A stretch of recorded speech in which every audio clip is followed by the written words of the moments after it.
start with the government this morning. Just a few moments ago, I spoke to the chair of the Conservative Party. That's Greg Hands. The RCN has rejected the government's pay offer and they plan to escalate strikes.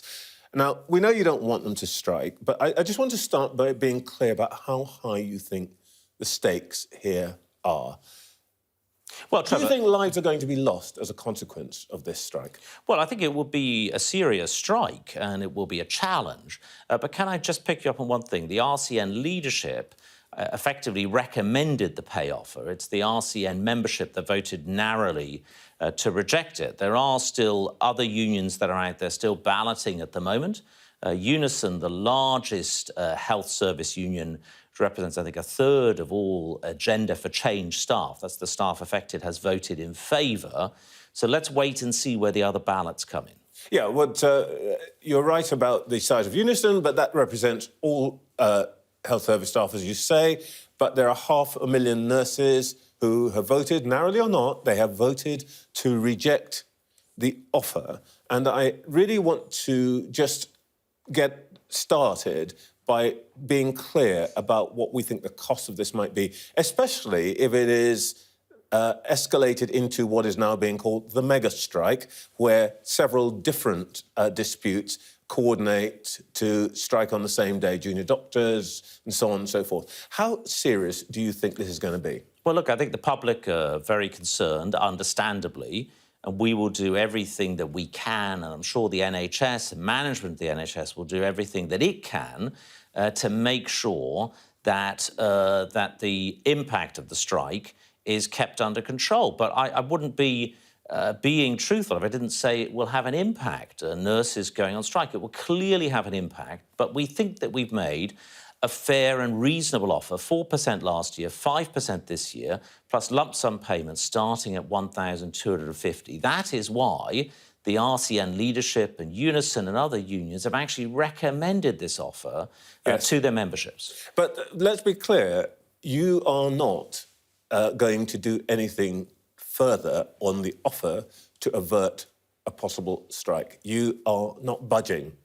That's that's a full and final offer. It is a full and final offer, but we are waiting for the other results to come in from the other unions. As I say, Unison, the largest union, has voted for it. When you say you're waiting for the others to come in, do you mean you're waiting for the others to come in because what you might do, depending on the results of the GMB ballot and so on, you might decide to vary the offer? Or are you just hoping that the others will vote to accept the offer and the RCN will be isolated? Which one is it? Well, it is a full and final offer, but equally, it's only reasonable for us. We've been accepted, the offer's been accepted by Unison, recommended by the RCN, but not accepted by its membership. It's only reasonable for us during the middle of the balloting process to wait to see those further results, and we'll be laying out a response. We'll obviously be meeting with the NHS staff unions as well to make sure that we can take that forward. But the position is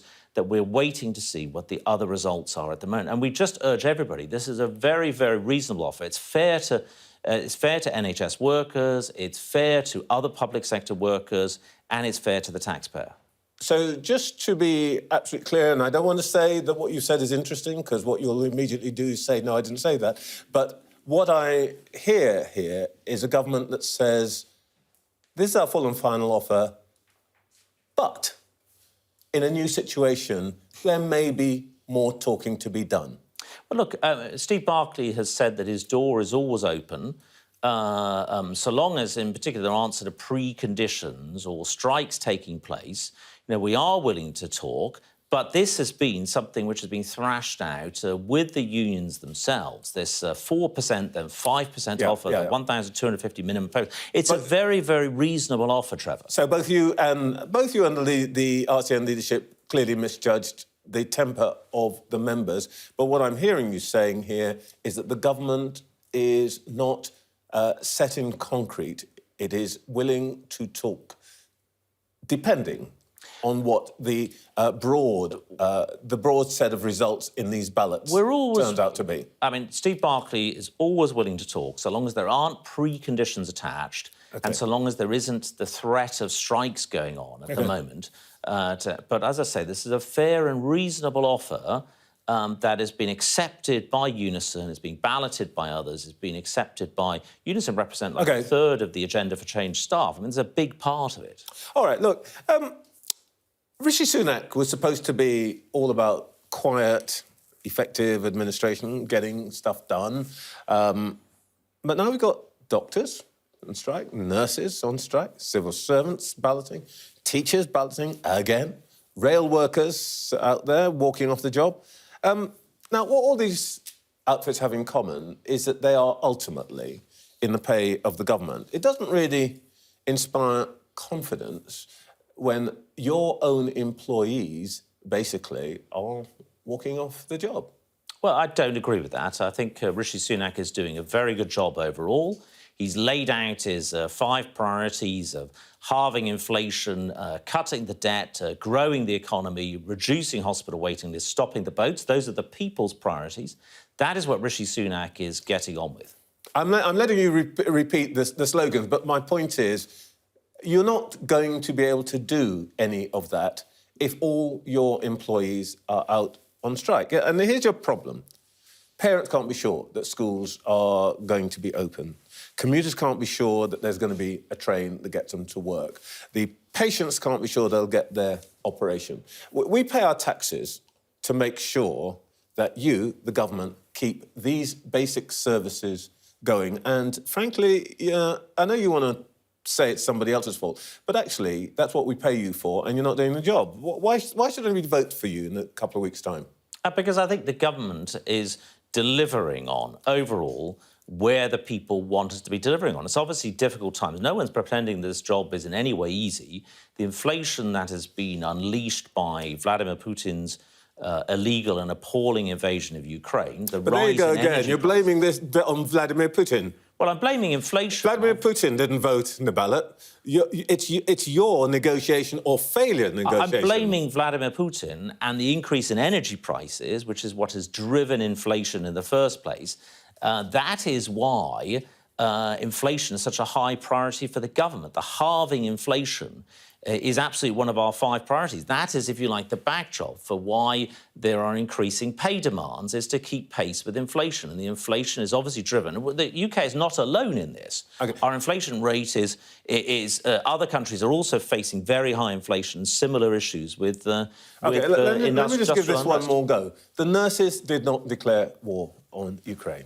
The teachers haven't negotiated the rise in oil in energy prices.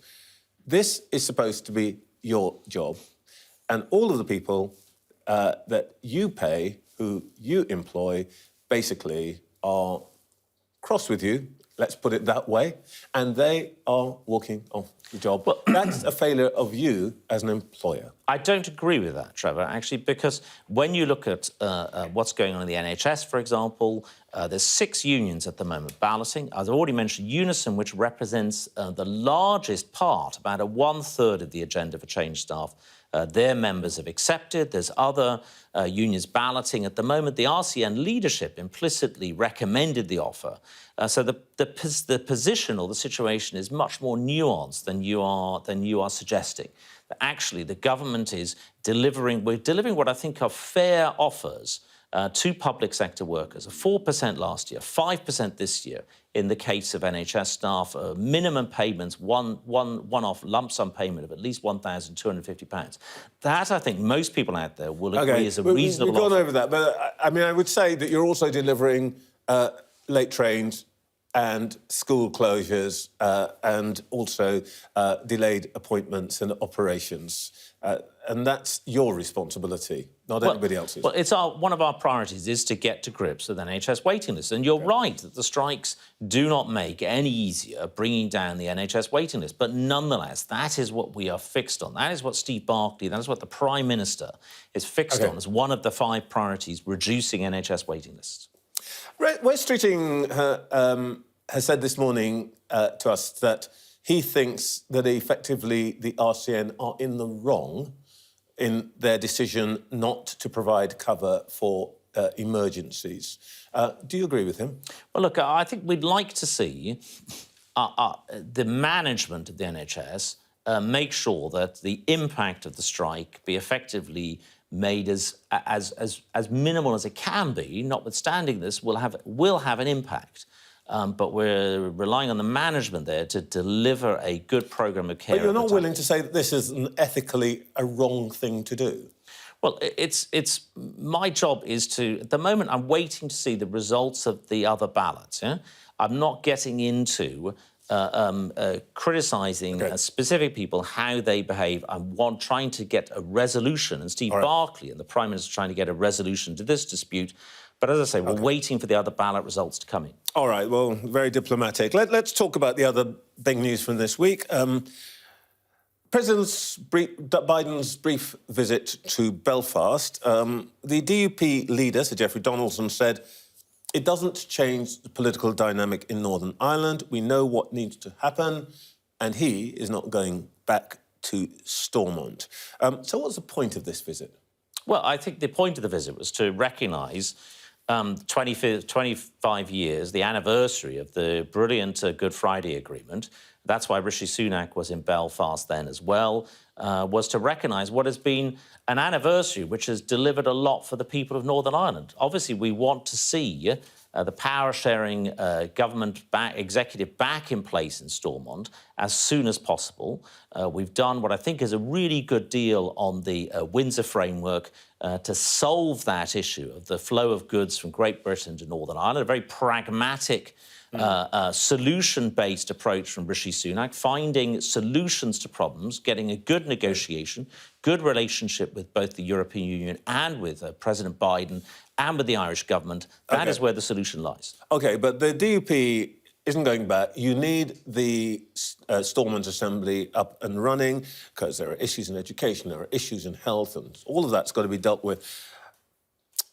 When are you going to bow to the inevitable and either opt for direct rule or fresh elections? Well, you can't keep sitting, forgive me, on your hands and saying, oh, something's going to happen. You've got a responsibility to the people of Northern Ireland. We do have a responsibility to the people of Northern Ireland, and the people of Northern Ireland very much need the government in Stormont to be back up and running and the DUP to re-enter government. That is what our government is urging everybody to do, to come back together. The Windsor framework, we think, offers a very good and workable solution to many of the issues that have been raised. Now is the time to get a devolved government back up and running.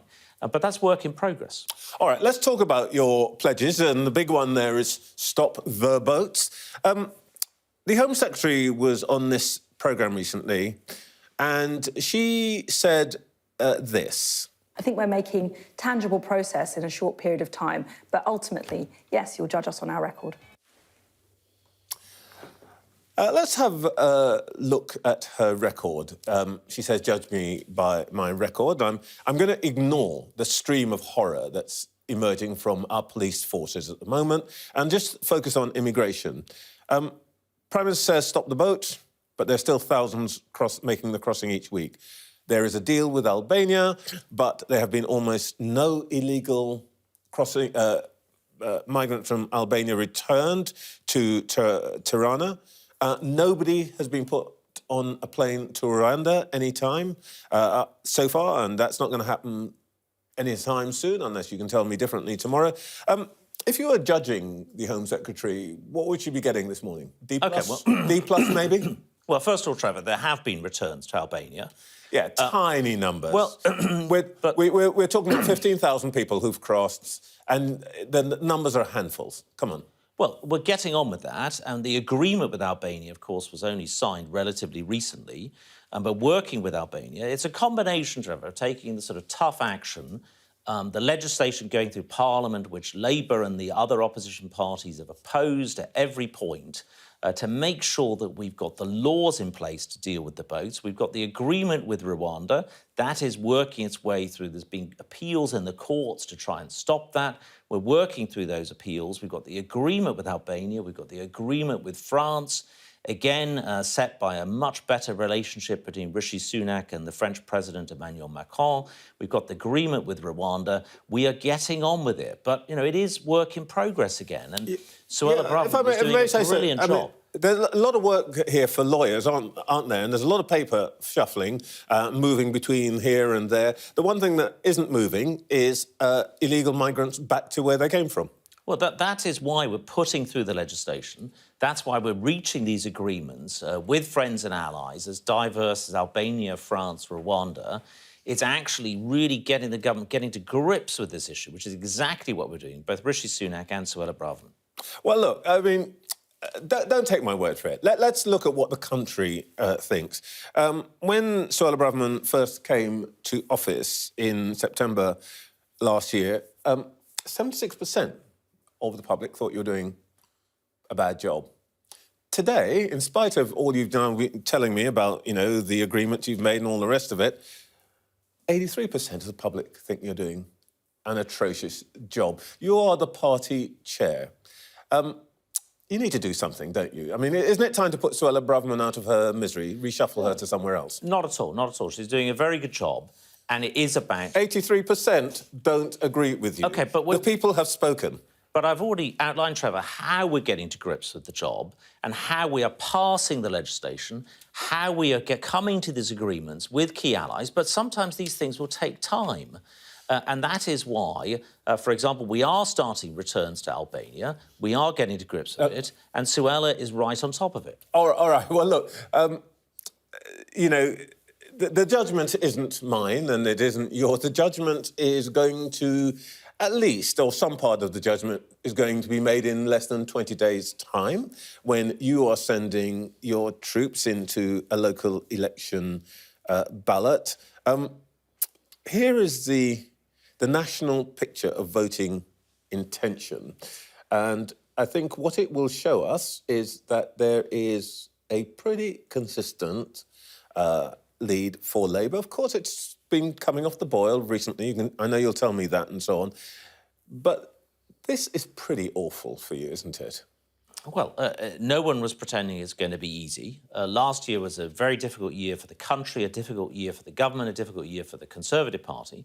But what we are doing, Trevor, is getting on with the 5 priorities of halving inflation, restoring growth, cutting the debt, reducing hospital waiting lists, and stopping the boats. Those are the people's priorities. Those are Rishi Sunak's priorities. In terms of the local elections, these will be fought principally on local issues.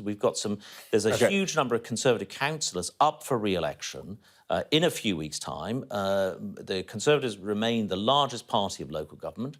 The independent expectations are that Labour, the Conservatives will lose more than 1,000 seats and that Labour need to make big gains. That is what the expectation is out there. OK. But I've been up and down the country, the Conservatives were fighting really hard. I've got some great councillors. You're predicting a 1,000-seat loss, or are you just trying to massage our expectations here? That is what the independent experts, Professors Rallings and Thrasher, John Curtis, are all predicting.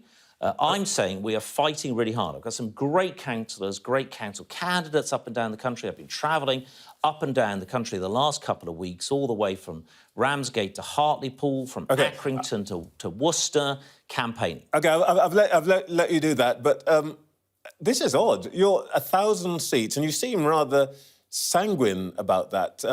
That sort of shellacking in the past usually leads to a sacrifice of some kind, and the prime candidate is always the party chairman.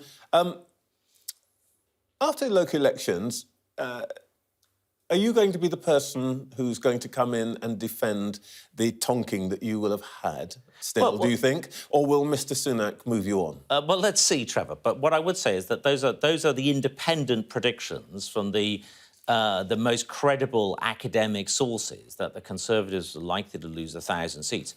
I'm campaigning really hard. I've got some brilliant councillors and great candidates out there who are fighting to retain Conservative councils. This is really peculiar. If I were a Conservative candidate in those elections watching this programme now, and I hope that they all are, I'd be expecting a bit of Boris Johnsonism here. I'd be expecting you to say, we'll be out there, we'll be eating into Labour's campaign. There's this 1,000 seats that they're going to lose. This is all nonsense. We are on But you're telling them, you know what, it's going to be pretty awful. No, I'm telling them, because I've been meeting with them and seeing them up and down the country in recent weeks, that actually the Conservatives are fighting hard. Conservative councils deliver better. They cost you less tax, £80 less tax on council tax, delivering better services, better action on potholes, lower crime in Conservative areas. These are all kind of real, tangible deliveries by Conservative councils, councillors, council candidates. Can I just ask you one last quick point? I'm sure that inside Conservative Party headquarters, you're lowering our expectations, but I think you're detecting some signs of hope in the polls. Would it help if the former Prime Ministers Boris Johnson and Liz Truss, who have been making speeches defending their records recently, would you welcome a period of silence from both of them? Well, actually, in the Conservative Party, the most important thing is getting on with the job of governance rather than kind of these Westminster sort of political machinations. That is what Rishi Sunak is focused on. He is focused on the 5 priorities that we laid out earlier this year, delivering on those 5 priorities. OK, well, that sounds to me like a clear message to Mr Johnson and Ms Truss. Take a holiday. Greg Hands, thank you very much indeed. Thank you. That was the Conservative Party chair, Greg Hands. Well, let's get the view from Labour now, with another critical period for the NHS looming. Earlier, I spoke to the party's Shadow Health Secretary, Wes Streeting. The nursing members of Unison, which is a Labour supporting union, have accepted the latest offer from the government. But, of course, despite the advice from their own leaders, the RCN members have rejected it. Are you disappointed by that? I want to see an end to this dispute like everyone else. We've still got 2 more unions who are out balloting their members on the deal, so we'll wait and see what they say. Without speaking for the RCN, that's their job. My sense from talking to members who've been voting in this ballot is the result that they've cast, I think, reflects the depth of anger with the government, some of the rhetoric we've seen from government ministers during the dispute. At one point, saying that nurses were helping Vladimir Putin by going on strike. I think that sort of rhetoric hasn't helped.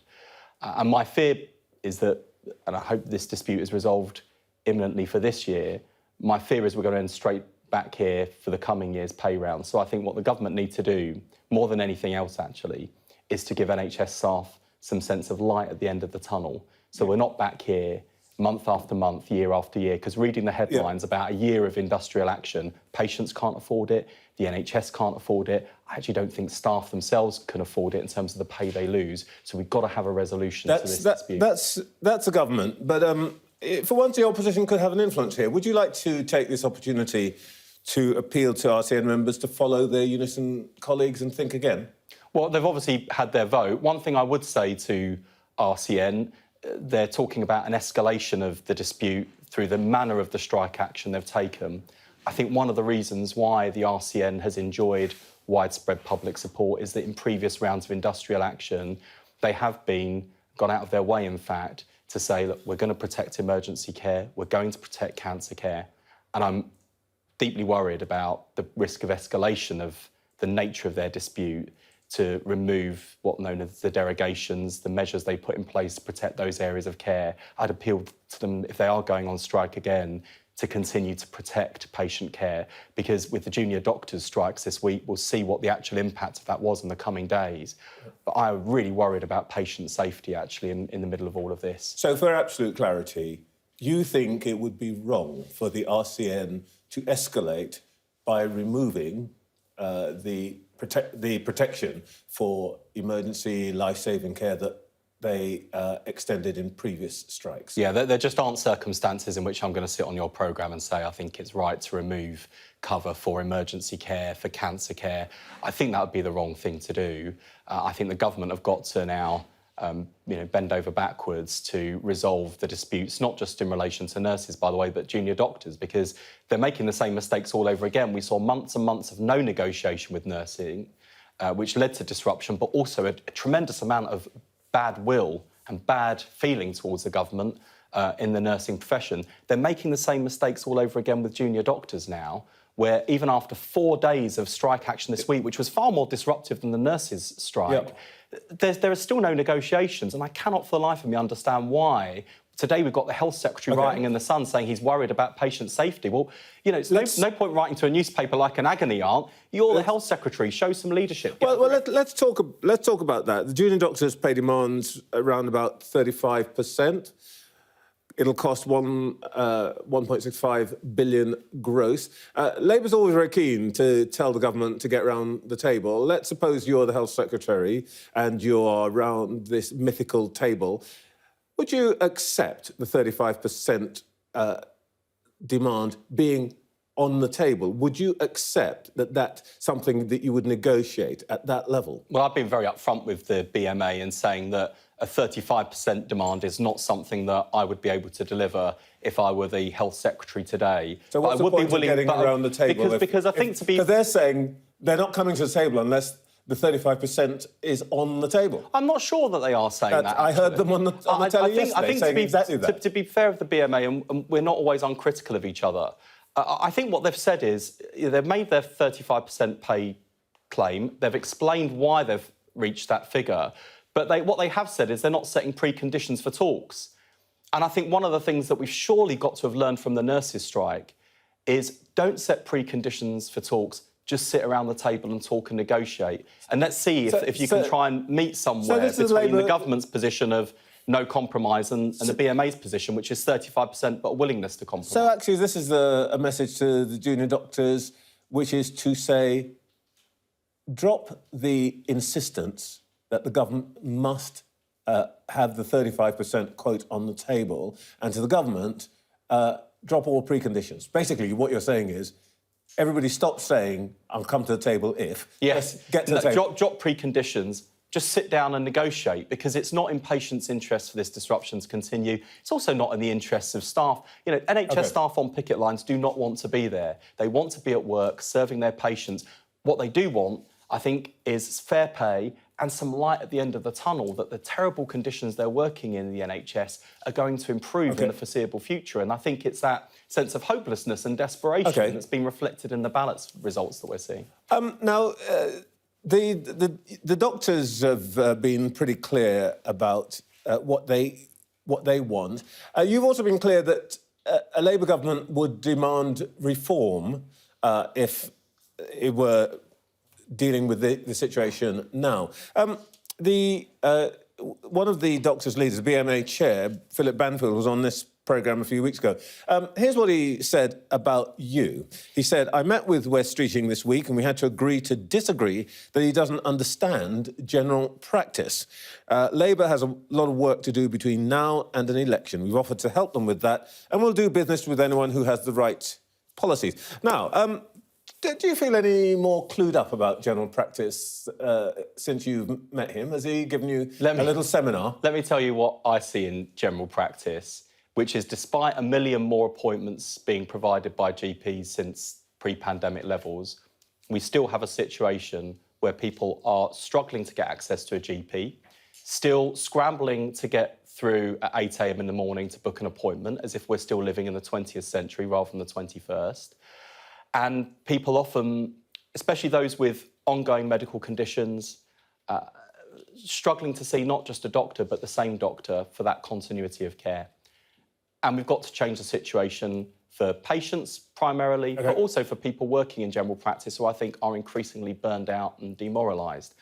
And what I see in the NHS at the moment as a system is the worst of all worlds, which is we do late diagnosis, which means both more expensive and less effective treatment. I'm going to say so. You're telling me about diagnosis. I want to know what you want to do. But what we want to do is shift the focus of healthcare out of the hospital into the community, more primary care. To do that, of course, you need to have the staff. That's why we've committed to the biggest expansion of NHS staff in history, doubling the number of medical school places as the NHS has asked for, as well as increasing nursing and midwifery clinical training places and a whole range of other staff roles. Because unless we've got the doctors we need, we're not going to get patients seen on time. I know you're going to tell me that you'll pay for that with a non-dom tax.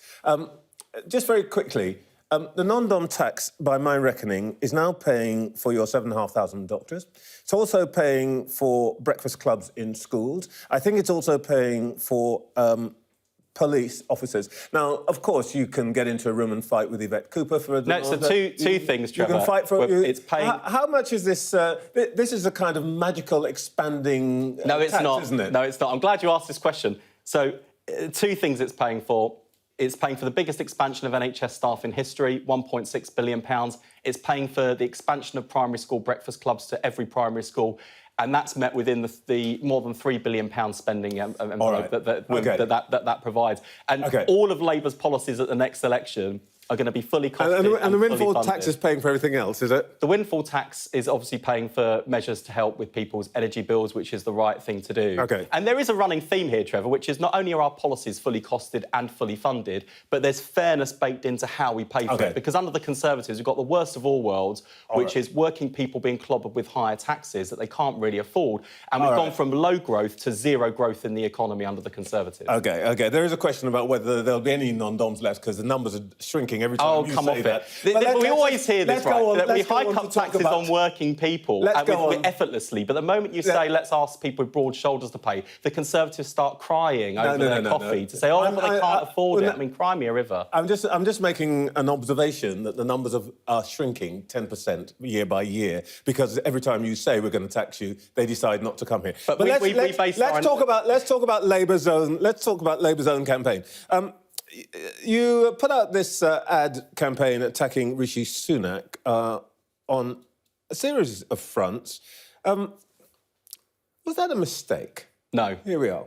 Here we are. I mean, do you genuinely, Wes Streeting, do you genuinely believe that that man there thinks that adults convicted of sexually assaulting children should not go to prison? Well, do you believe that? Don't tell me what you meant. Do you believe that? Well, if he doesn't believe that, no. then why have we got that? Well, ask Rishi Sunak, because he lets 4,500 adults convicted of sexually assaulting children under 16. No, you're giving me a logic. Prison time. I'm asking you. You've met this guy. Do you think he actually thinks that people who have sexually assaulted children should not go to prison? I'd like to believe that the answer is no, but look at the figures. The figures speak for themselves. Why is he allowing this to happen? And it's perfectly reasonable to challenge a Conservative Prime Minister on the abysmal failure of 13 years of Conservative government. You keep sliding away from what your poster says, which is that this guy thinks that people who have assaulted children should not go to prison. Tell me the answer to this question. Do you think he thinks that, or do you not think he thinks that? Well, I have to assume that he thinks that, because otherwise it's either that or incompetence, isn't it? That's an astonishing thing to say about another human being. Either he thinks it, which is bad, or he doesn't think it but isn't doing anything about it, which is equally bad. Either he's got the wrong policies and principles, or he's just incompetent and can't deliver. And either, I think, is a problem for the Prime Minister of the country. And Labour is absolutely right to take the gloves off and hold the government to account for 13 years of appalling failure on law and order, in the economy, in our public services. Nothing is working properly in this country after 13 years of Conservative government. And we're right to haul them over to the coals. You say Labour's taking off... And to set out an alternative. You say Labour's taking off the gloves. Let's look at what that well-known softie, former Labour Home Secretary David Blunkett said. He said, when I heard yesterday about a tweet from the Labour Party's official account suggesting that Rishi Sunak was somehow responsible for failing to lock up criminals who had abused children, I immediately thought my party is better than this. David Blunkett, well-known, kind of soft-hearted, would never get into the ring with the opposition. Come on. Well, Come on. This is an opportunity for you to say, look, this was a mistake. I don't think it was a mistake at all. I absolutely stand by Labour's ads. And there's more to come. There's more to come. We're going to get more of this, are we? Yep. We're robustly holding the government to account for 13 years of failure. And Rishi Sunak doesn't get away with coming in at the last minute to replace yet another failing Conservative Prime Minister, to pretend that somehow he's a clean slate, that he's different from everything that's come before. Because we've had now enough chances, enough Prime Ministers under the Conservative Party. What we haven't got are results that deliver for the country, and we're right to hold them to account and right to set out a Labour alternative. Wes Streeting, thank you very much. Thanks for having me. Well, more to come. Watch this space. Well, as usual, The Take will follow this programme just after 9:30. It's our chance to analyse today's interviews and talk through any news lines with our Deputy Political Editor, Sam Coates. But we can get a quick take from Sam now on what stood out to him so far this morning. Good morning, Sam. What have you made of the interviews so far? Good morning, Trevor. Nobody said it would be easy. That was the words of Greg Hands when you were interviewing him just a moment ago, as he talked up data from Sky's election analyst Michael Thrasher, pointing to the Conservatives having potentially a 1,000-seat loss in the upcoming general elections, with Labour on course to win 700 seats. But of course, what's interesting is talking to many people in Conservative circles, that's exactly what they're doing. They're seeing the odd green shoot after a good few weeks for Rishi Sunak, with that deal over the Northern Ireland Brexit settlement and his trip to San Diego, his meetings with President Biden. Things just seem to be looking up for him. But what your interview this morning did, I think, Trevor, showed quite effectively, is that when it comes to delivering on key things, particularly those strikes and those flights back to Rwanda, the government is still stuck with no resolution in sight. There's not really going to be a kind of Tory recovery, a substantial Tory recovery, until they fix the problems that are hitting people hard every week. I was very struck, Sam. You expect a Conservative Party chairman at this point to be saying, you know, we're all this doom and gloom, it's mistaken, we're hearing on the doorsteps that everybody loves us, it's all going to be great. Greg Hands, I know I don't do this every week, but this seems a completely new tactic here. I just think we're at the point of pre-electioneering where you do have to try and make out your party might not do as well as they could because you don't want to seem like you did worse on election day, than people were anticipating. The Conservatives have a lot of seats to defend at this upcoming election in May. It's the biggest of the 4-year local election cycle, so there's a lot at stake. The Tories didn't do well at the equivalent elections in 2019, but it will be Rishi Sunak's first moment where he is tested at the ballot box. That's why they're trying to calibrate the expectations so carefully. OK, thanks, Sam. We'll talk a bit more later on. You're watching Sophy Ridge on Sunday with me, Trevor Phillips. Still to come this morning. A little later, I'll speak to the former Irish Prime Minister Bertie Ahern. And then we'll hear from Nichola McKee Corner. She's the sister of Lyra McKee, the young Northern Irish journalist gunned down by terrorists.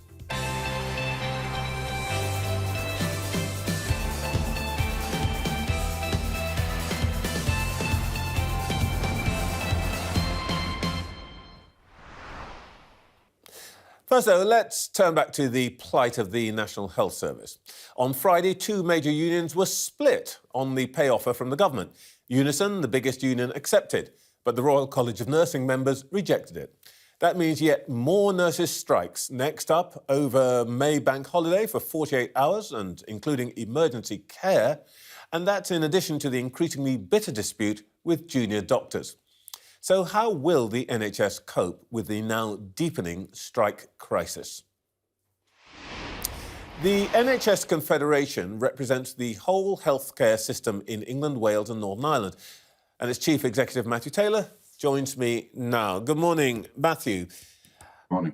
How serious is the risk to life being posed by the strikes that we can see coming ahead?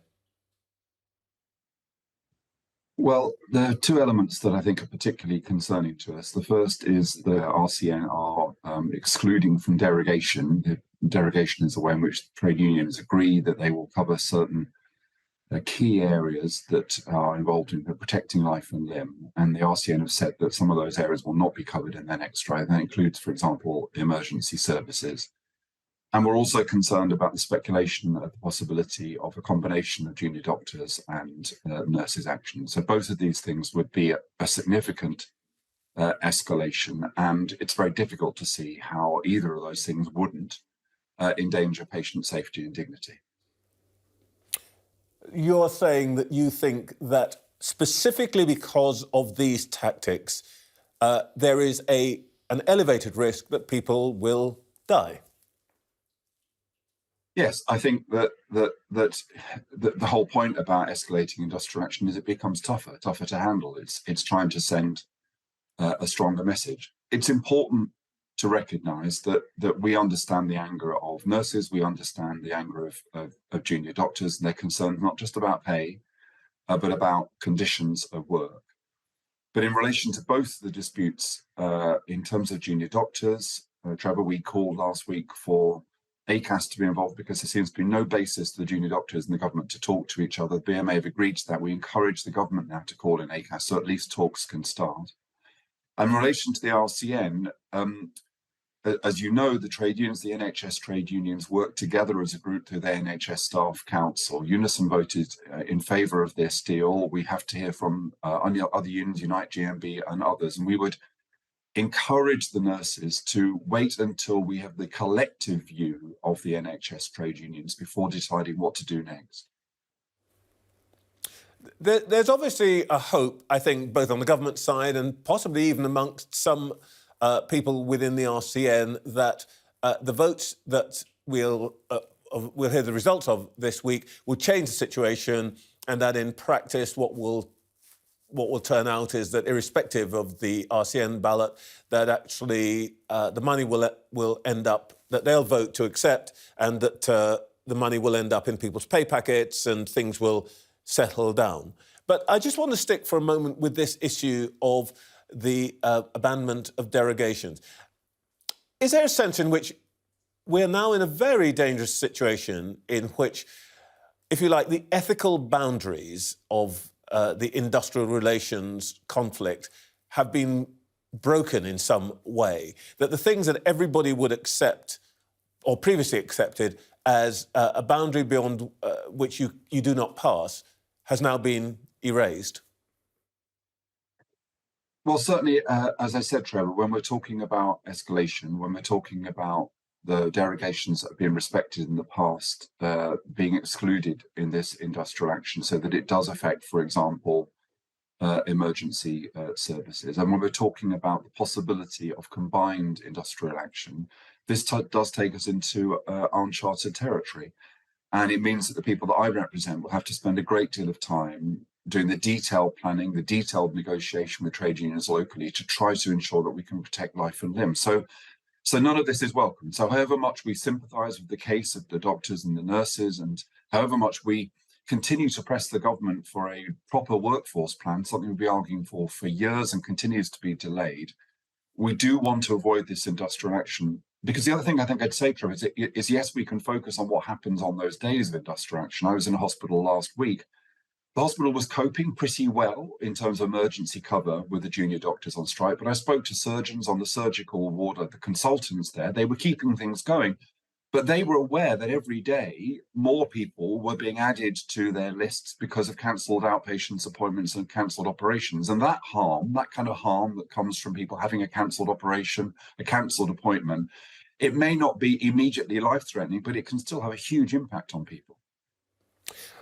Your members are essentially trying to, if you like, ameliorate the impact of these actions, and over time things stack up and so on and so forth.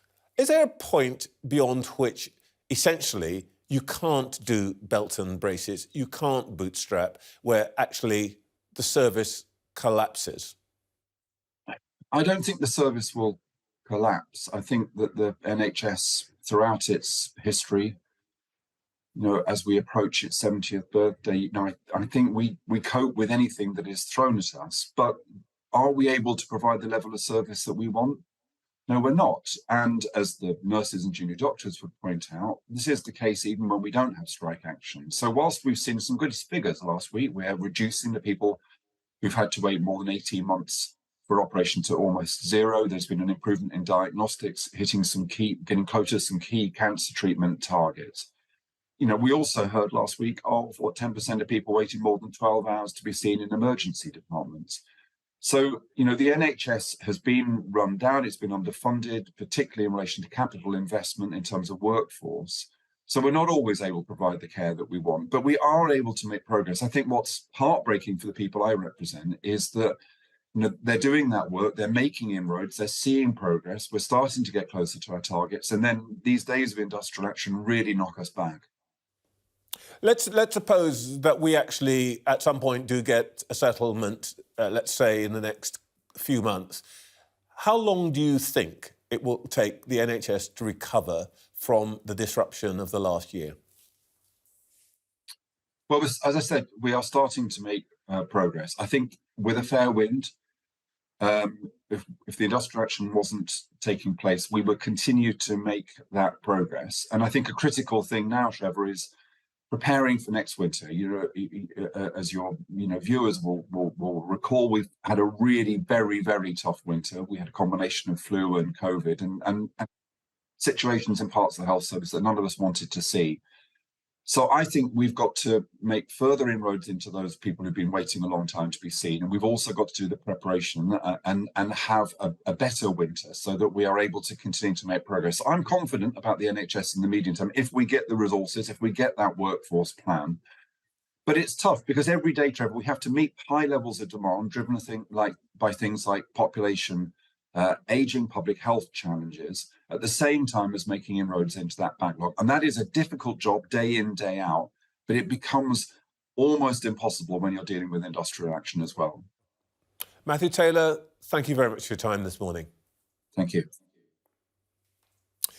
On his arrival in Belfast for Good Friday Agreement negotiations back in 1998, Tony Blair said it wasn't the time for soundbites, but that he felt the hand of history on his shoulder.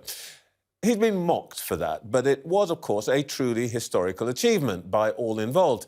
And this week, leaders past and present, including President Biden, have been marking the 25th anniversary. Bertie Ahern was the Irish Prime Minister at the time and one of the architects of the agreement. But with Stormont deadlocked, he says it now needs to be reviewed. Bertie Ahern joins me now. Good morning, Mr. Ahern. Good morning, Trevor. Now, American presidential visits to Ireland now seem to take on the flavour almost of pilgrimages. What do you think this one actually achieved? Well, I think the President of the United States of America, or for that matter, most heads of state are always very welcome in Ireland. I think President Biden for 50 years has been a very good friend of Ireland in all his roles down through the years. He's been here many times. He's been here twice as Vice President.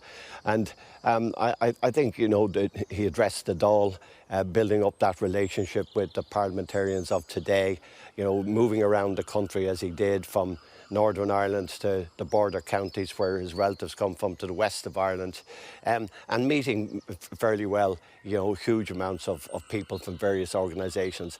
That strengthens our, contact with the United States, which is hugely important to us, as you know, the enormous amount of American firms that are in Ireland, the huge amount of investment that we receive from America, and the amount of Irish companies that are now operating in America very successfully. Well, as you know, President Biden's affection for Ireland, plain as it is, hasn't all entirely been taken in a positive way here. He said that the UK should work more closely with Ireland, support the people of Northern Ireland. What do you suppose he meant by that remark? Well, I suppose he was referring back to the fact that prior to Rishi Sunak, there was very little contact between the Irish government and the British government, and the institutions of the Good Friday Agreement, and particularly the British-Irish Council, hadn't met for a long period. Successive Prime Ministers hadn't attended. I think the last one that attended before Rishi Sunak's attendance in November was Gordon Brown, and as your last interviews go, that must have been back 13, 14 years ago. So I'm sure he was referring to that because it was a bit odd, quite frankly, that countries that are so close together couldn't get a British Prime Minister to attend a British-Irish Intergovernmental Council for that length of time. But I think you, of all people, will understand the sensitivities here. The former First Minister of Northern Ireland, Arlene Foster, says that Joe Biden, and I'm quoting here, hates the United Kingdom. do you think that there's some part of him that is basically anti-British? No, I don't. Isn't he working very closely with the British government and Ukraine? Isn't there non-stop contacts between the British government and the United States? And, you know, we had to live in the years where we found it very difficult, Trevor, to get involvement from the United States that didn't go through the British government. There was a time that we were told when I was younger that Northern Ireland was none of our business, that it was totally a UK matter. Now, thankfully, we've all matured and got a bit of sense and cop on and moved on from those days. So, you know, nowadays, thankfully, there is dialogue and we've built up relationships. But, you know, I think it is good for President Biden to remind people that that's the way it should be. Mr. Ahern, I know that you're a legendary diplomat in many ways, but I'm sensing that behind this is a sigh of relief that Boris Johnson is no longer in number 10 Downing Street.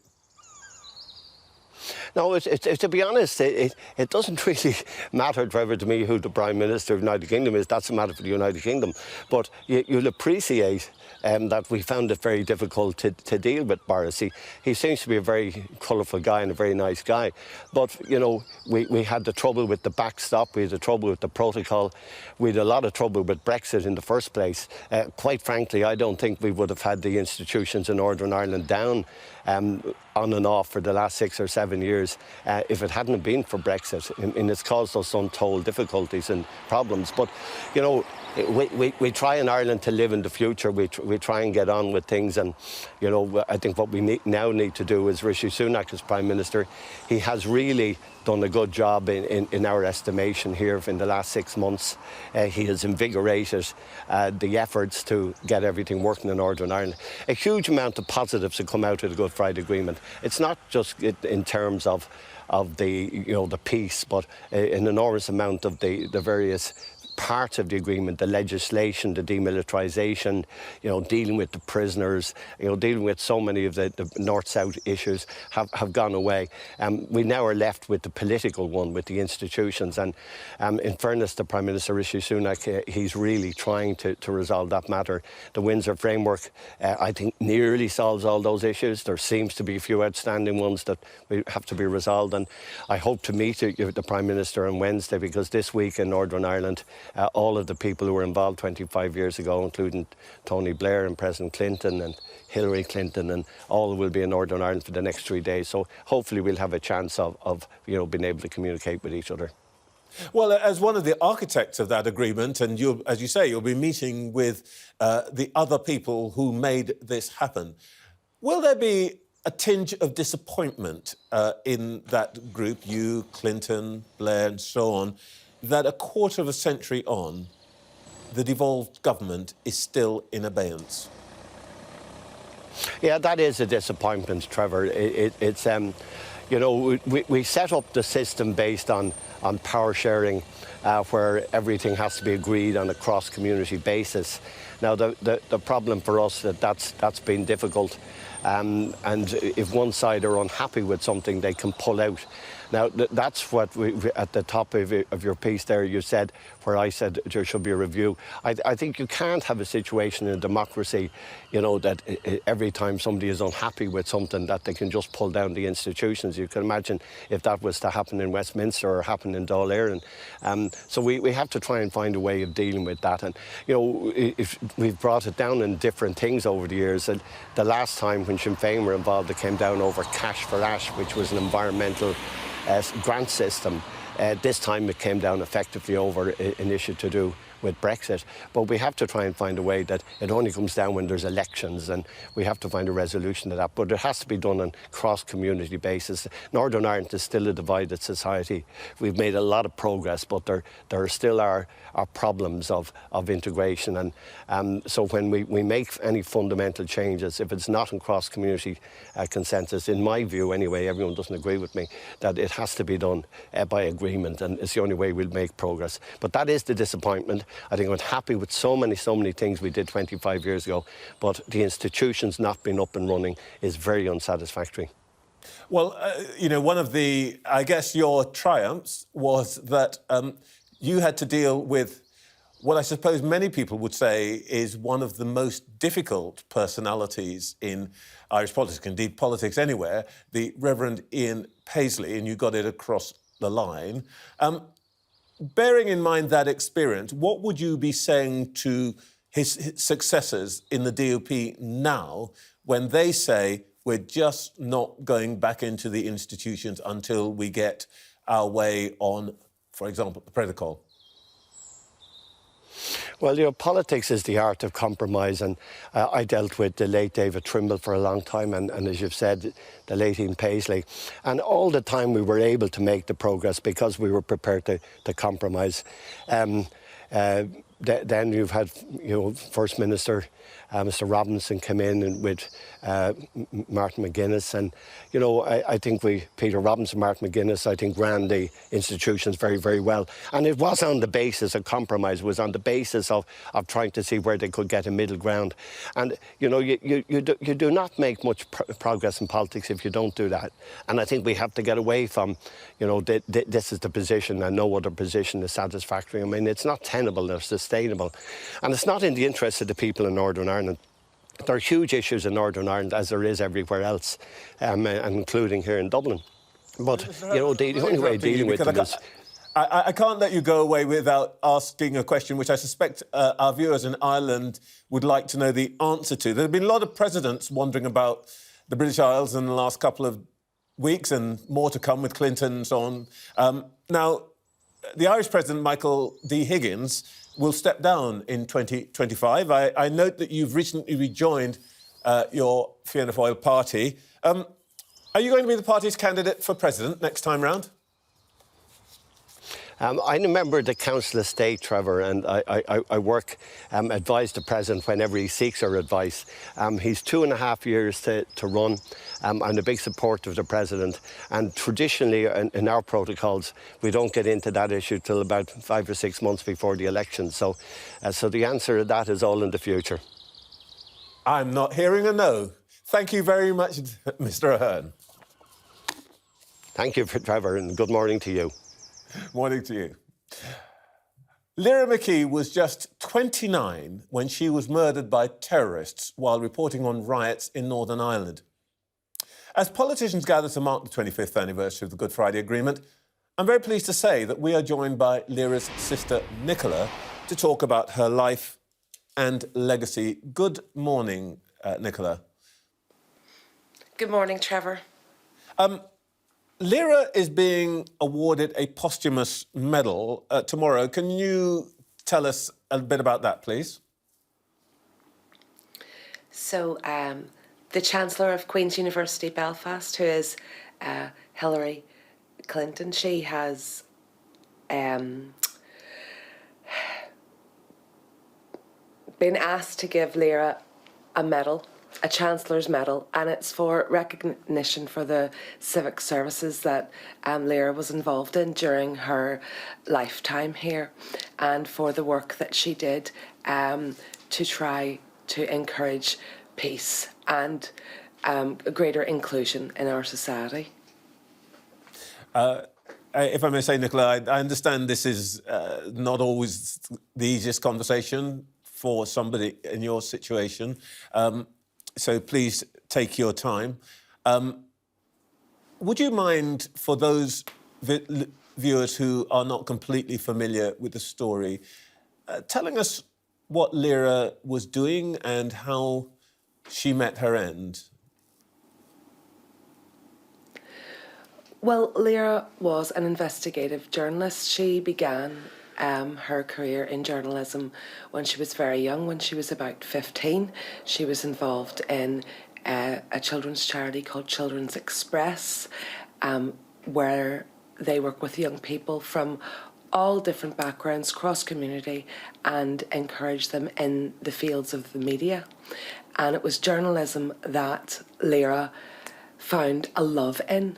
And so she wrote stories, became Sky Young Journalist of the Year, and she was very interested in listening to the real life stories of the people around her, the people in society, the people who weren't being heard and weren't being listened to, the working class people, victims of violence in our society, victims of suicide, their families, and she was interested in looking at those things, but she was also interested in looking at the division within our own country and looking at how quite often the political representatives are responsible for the continuance of that division by stoking up sectarianism and different things like that. So she was really trying to expose what was really happening for people. At the time of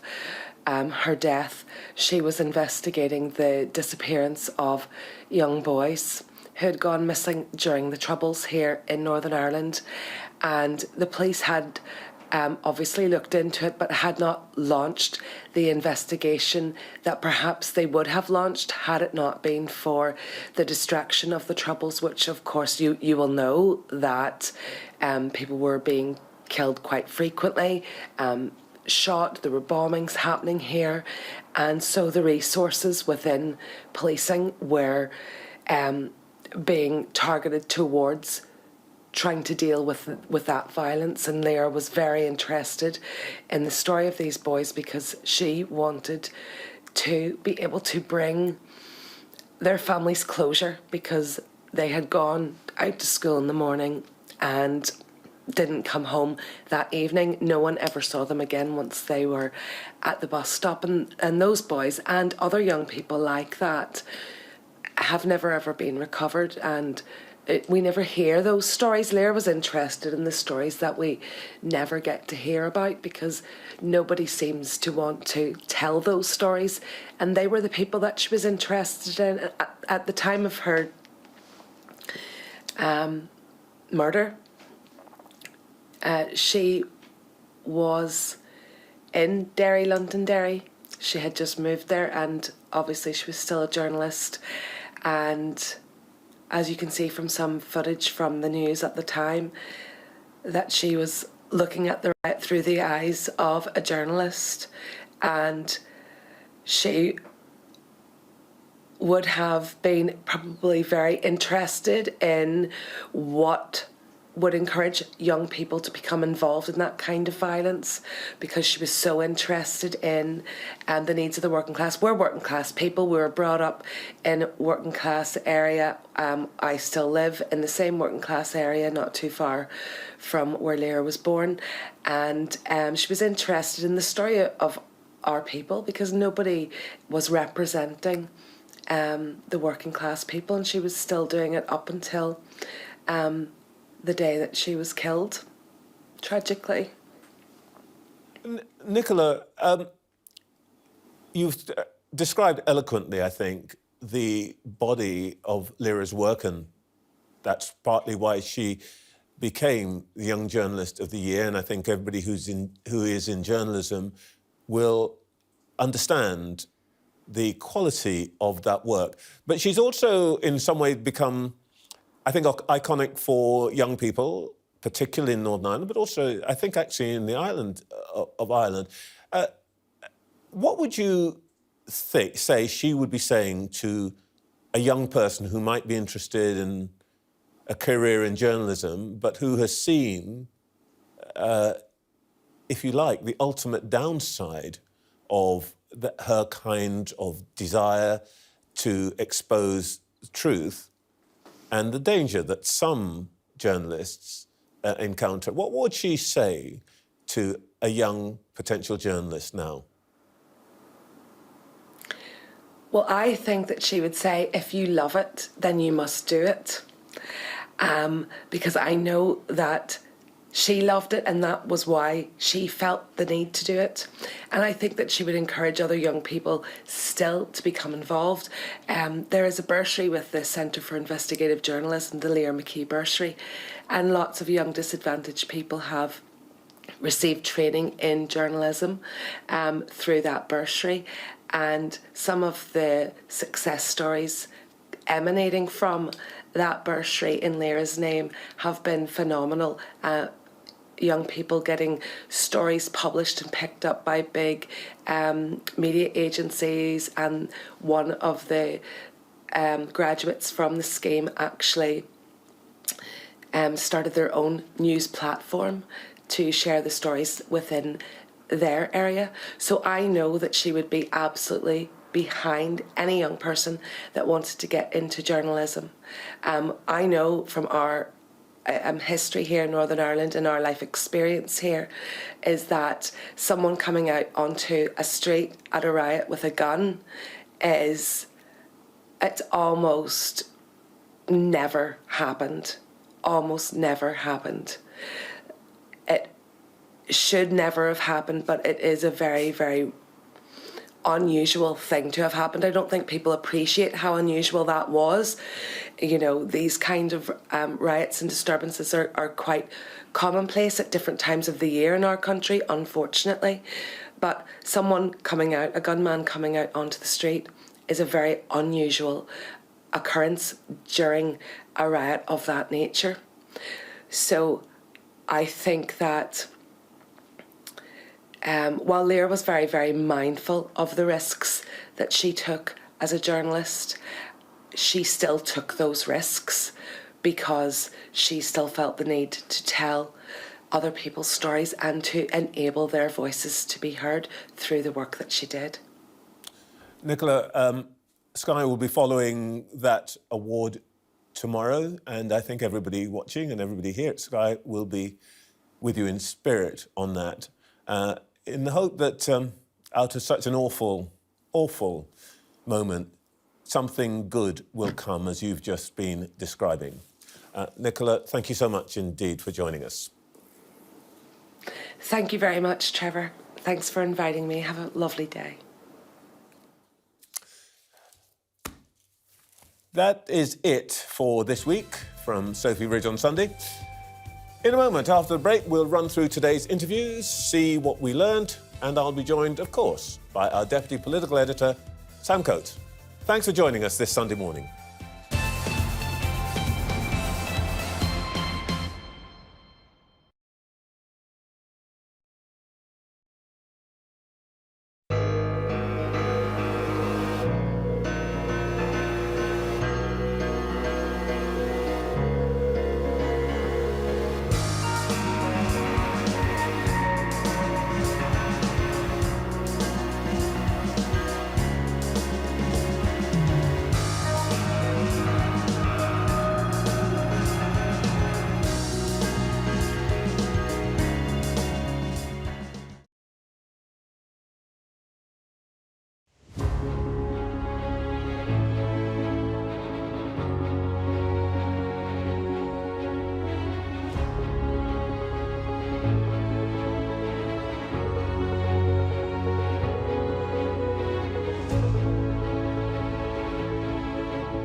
Welcome back. This is Sophy Ridge on Sunday, The Take.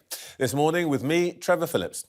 This part of the programme gives us a chance to look back at our interviews and to try to work out what we've learned and, of course, what it means for the week ahead, with analysis from our Deputy Political Editor, Sam Coates, who joins me now. Sam, what did you take from our conversations, particularly with Mr Hands and Mr Streeting? Well, we've had weeks of essentially things going Rishi Sunak's way in British politics, starting with the Brexit deal over Northern Ireland, which comfortably passed Parliament a few weeks later, some successful trips on the world stage, meeting President Biden over in America and seeing President Macron in France. And just a sense in Tory circles that things were going a little bit better, despite the fact that they're still 15 points behind in the poll. But I do wonder the extent to which what happened on Friday involving the nurses' strike just is a little bit of unwinding of that status quo. So that was the moment where one of the strike deals that the government thought it had struck, a public sector deal, wage deal with the nurses of the RCN union, where the leadership of that union recommended they accepted the government deal. Well, the bigger membership of that union decided to reject the pay increase as not good enough. And I think the numbers behind that vote are really fascinating. So the government, as it were, the leadership of the RCN lost that vote, 54% voting against the deal, 46% voting for it, which is a narrow margin. But here's the thing, Trevor, here's what makes it really interesting. Only 61% of people who were eligible to vote in that vote actually took part, meaning a real minority now plunge the NHS back into chaos.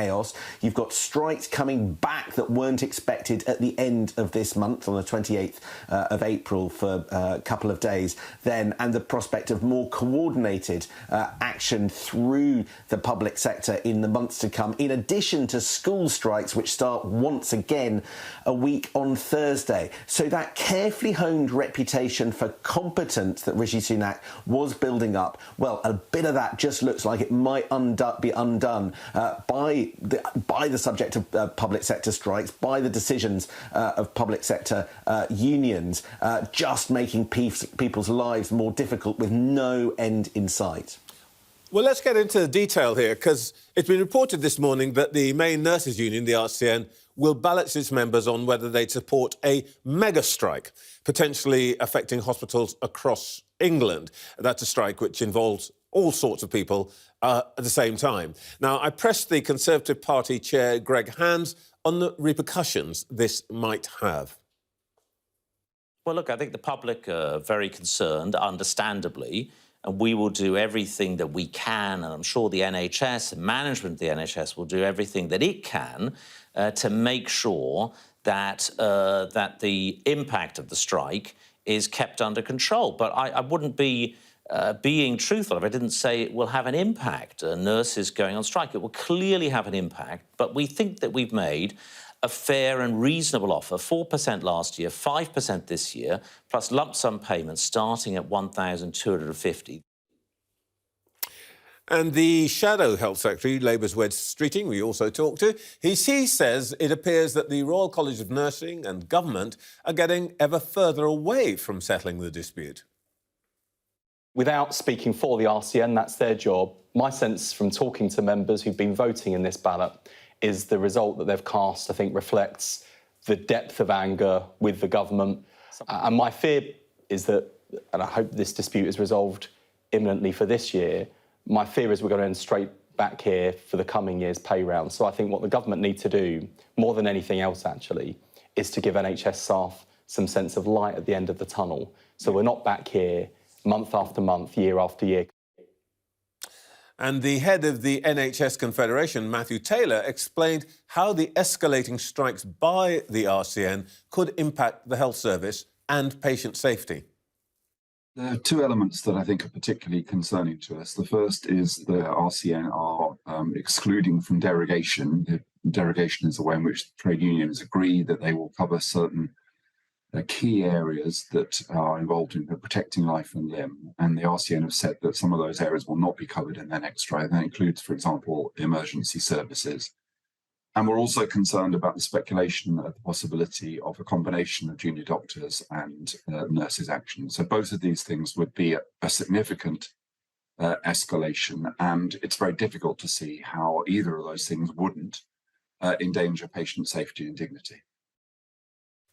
Matthew Taylor there, in a way, I think emphasising the point you made earlier, Sam, that we might have thought that we were heading for a kind of settlement and some calm waters and so on. But it doesn't look like that anymore, does it? No, and what's interesting listening to the RCN this morning, listening to Matthew Taylor there, is that it seems that having got the position of the RCN, the Nurses Union leadership, in the right place vis-à-vis the government offer, now the RCN leadership have lost that vote with their members. It does seem like that RCN leadership, Pat Cullen, the leader of that body, looks to be swinging into a more truculent, a more difficult, I'm sure ministers might call it, a more militant position, with a couple of things that Matthew Taylor referenced. First of all, there might be fewer derogations. Now, what that means in English is that when there is a strike, few protections to ensure that if emergency care, urgent care is needed, actually striking workers step in. And then the second thing that looks like it's going in the wrong direction as far as ministers are concerned is that it sounds as if there is now conversation about not only coordinating strikes but also this industrial action going through till Christmas, which I think, whether you're a patient, whether you're just a voter, whether you're somebody that uses the NHS, that just sounds extremely painful prospect, a point where post-COVID waiting lists are extremely high. So this is going sharply in the wrong direction, and accompanied by school strikes and other public sector strikes. This has a big material impact on people's lives. Worth pointing out, Trevor, that it was only last week that we got the growth figures, GDP figures, and they were flatlining precisely because people had been at home because of public sector strikes. There isn't as much money going into government coffers through tax revenue because public sector strikes had been hit. That money, which could have been used for pay settlements, not flowing into Jeremy Hunt's coffers. There's a danger of a downward spiral here. Relations souring, industrial action increasing, and voters have got to work out whose side they're on. Well, indeed, and this is, of course, the history of public sector strikes. I mean, unlike most strikes, the public sector strike, everybody has to have an opinion on, because most of us at some point are going to use a train or a bus, or we might want to use the health service, or, you've got to take children to school and so on. So it touches our lives. And the tendency is for governments to get out there and hope that in the end the public will blame the strikers rather than the government, and that the unions hope that the public will blame the government rather than the strikers. From your extensive knowledge of these things, Sam, where does it usually end up? Well, at the moment, what's interesting about the polling is it suggests actually public sympathy is just nudging a little bit more in, for instance, the nurses' direction. They haven't yet decided that the demands of some of the bodies are unreasonable. Yes, their ministers talk a lot about the junior doctors' 35% demands. Not clear that they would ever get that, but not clear where what's the limit at which, or what's the sort of number at which people sit down around the table. But I think the public opinion on this is all to play for, because everybody is facing the cost of living squeeze that's in part prompting some of this anger in the public sector. So I think voters are weighing up what they see in their own lives and the reasonableness of demands for public services, all still coming out of the pandemic, and the response, the quite hardline response of the government. Jeremy Hunt, the Chancellor, says he doesn't want really to do pay settlements for last year that go above 5%. That's why government departments are acting in this way. I think one of the interesting questions, one of the difficult questions for ministers is there are some members of the government who don't use public services. They rely on private provision for health, education. There are Tory MPs like that as well. I wonder whether that question is going to come much more sharply into the fore, uncomfortably so for some senior politicians. if you don't use public services, you're not affected by strikes. Well, of course, we're going to actually get some flavour of how the public is taking this, and, for example, the question you've just raised, what they think about it, because in a few days we're going to be facing the local elections. And Conservative Party Chair Greg Hands this morning conceded when he was speaking to me that his party faces steep losses, but he isn't giving up the fight. The independent expectations are that Labour, the Conservatives will lose more than 1,000 seats and that Labour need to make big gains. That is what the expectation is out there. OK. But I've been up and down the country, the Conservatives were fighting really hard. I've got some great counts. You're predicting 1,000-seat loss, or are you just trying to massage our expectations here? That is what the independent experts, Professors Rallings and Thrasher, John Curtis, are all predicting. Sam, what is he doing there when he says, oh, well, 1,000 streets, going to happen? I mean, in the old days, he could be certain to get the sack for that, couldn't he? He seems rather relaxed about it. I think I'm a bit more relaxed about it too. It felt a bit more like classic pre-election expectation management. Look, what Greg Hands was doing was bigging up Sky's own election analyst, Michael Thrasher. He wrote a piece a couple of weeks ago, along with Colin Rallins, in which he was looking at some of the numbers implied by polls and how that might turn out in the local elections. And he suggested, Michael Thrasher suggested there that you could see Tory losses of around about 1,000 seats, Labour gains of around about 700. Look, this is quite a big moment for Rishi Sunak. It's the first test he has had at the ballot box. And because of the way that local elections work, and some councils up some years, some councils up the others, this is actually one of the more important ones for Conservatives.